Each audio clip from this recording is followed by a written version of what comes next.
So I assume there was lots and lots of wars with Philistia and Assyria. Is this where it was all happening, or? Yes, it's sometimes it's hard to figure that because when the Philistines are mentioned in the Bible, they're mentioned in Ashkelon, like in the south part of Israel, Ashkelon and Ashdod, Gaza, those cities of the Philistines. By the way, do not confuse between Palestinians and Philistinians. It sounds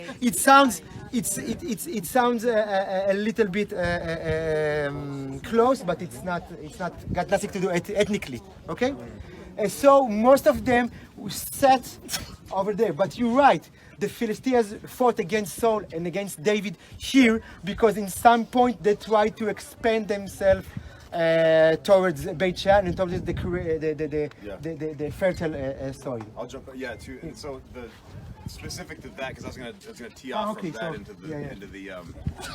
So this guy's to help you kind of orient yourself a little bit better. You have mountainous north and then a mountainous midsection.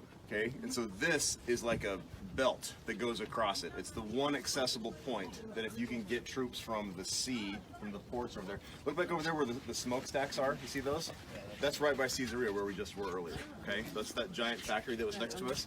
So to get from the port area down there and all along the coastal ports, to get your troops from there to that part of the kingdom, you would come up and around through this fertile valley. And it's always been strategic ever since those days on until World War I, when Allenby, they called him the Lord of Armageddon, General Allenby, because he came and defeated the Turks in this valley.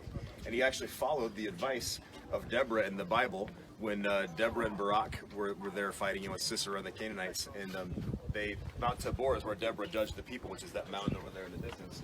When the Canaanites attacked, the ground was really marshy and they couldn't use their chariots. And so they were able to defeat them. And then Allenby did the same thing with the Turks and their tanks. And they asked him, how did you know how to defeat them that way? He said, Deborah told me. So it's been the same ground fought over all those years. And that Mount Gilboa on the right down there, that is where Saul and Jonathan were killed in battle. And so that particular battle specifically the Philistines, where that was when the Philistines had decided to make an incursion up here. And if they can cut off this valley, what they're going to be able to do is cut off the northern part of the country from the southern part of the country. So controlling this valley meant that Saul's kingdom was severed almost in half from the northern parts where the tribes were up there to the central hill country over there. So that's why they moved up this far. David and his men at that time came riding up with the Philistines into this valley, and that's where they stopped. And the Philistine king said, wait a minute, why is David here? And the Philistine king that David was working for said, oh, he's my guy. He said, no, we know this guy. They write songs about the tens of thousands of Philistines that he's killed. Who's to say that he won't turn on us in the battle when he's faced against his own men? And David says, oh, I would never do that. Yeah, right. And that's exactly what he was going to do. But so they send David and his men back down again out of the valley, and so the Philistines are able to close off. And we'll talk more at Bet Shan. Those of you that have already been to Bet Shan, that's the place where that battle took place, right around that area on the end of the valley here. So just keep this in mind in your head. This is a strategic kind of like a belt across the northern part of the country that you move troops in and out of agricultural, because there's what here? Water. There you go. That's always the answer. So did David and Goliath, was that here at all? No, that's farther south. Down, okay. That's farther south. So the Philistines rarely did, but what Jonathan was saying, they didn't come up this far normally. They were really trying to make an effort to crush Saul by the time this battle's taking place, because they sensed that he was weak. So something else happened on this hilltop, though. I'd like to read that to you guys for a minute. So Ahab sent word throughout all Israel and assembled the prophets on Mount Carmel. Elijah went before the people and said, how long will you waver between two opinions? If the Lord is God, follow him. But if Baal is God, follow him. But the people said nothing. Then Elijah said to them, I am the only one of the Lord's prophets left, but Baal has 450 prophets. Get 2 bulls for us, let Baal's prophets choose one for themselves, and let them cut it into pieces and put it on the wood, but not set fire to it. I will prepare the other bull and put it on the wood, but not set fire to it. Then you call on the name of your God, and I will call on the name of the Lord, and the God who answers by fire, he is God. Then all the people said, what you say is good. And Elijah said to the prophets of Baal, choose one of the bulls and prepare it first, since there are so many of you. Call on the name of your God, but do not light the fire. So they took the bull given them and prepared it. And then they called on the name of Baal from morning till noon. Baal, answer us, they shouted. But there was no response, no one answered, and they danced around the altar they had made. And at noon Elijah began to taunt them. "Shout louder," he said. "Surely he's a god. Perhaps he is deep in thought, or busy, or traveling. Maybe he's sleeping and must be awakened." So they shouted louder and slashed themselves with swords and spears, as was their custom, until their blood flowed.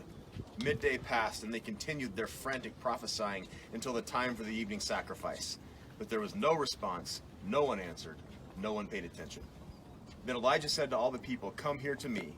And they came to him, and he repaired the altar of the Lord, such a great picture there, which had been torn down. Elijah took 12 stones, one for each of the tribes descended from Jacob, to whom the word of the Lord had come, saying, "Your name shall be Israel."